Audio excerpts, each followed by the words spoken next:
Isang residente mula Davao del Norte ang patay matapos kumain ng karne ng aso.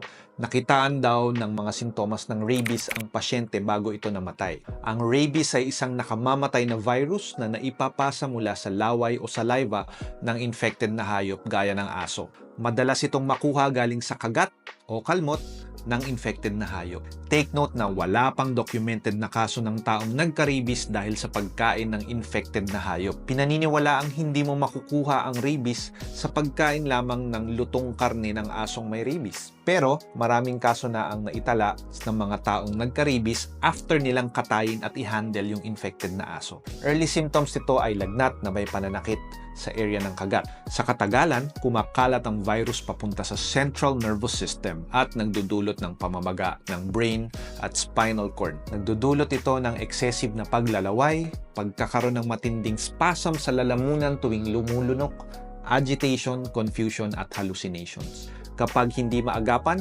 namamatay ang pasyente within 7 to 10 days after magpakita ang unang senyales ng rabies. Walang epektibong gamot para sa rabies kapag lumitaw na ang signs nito.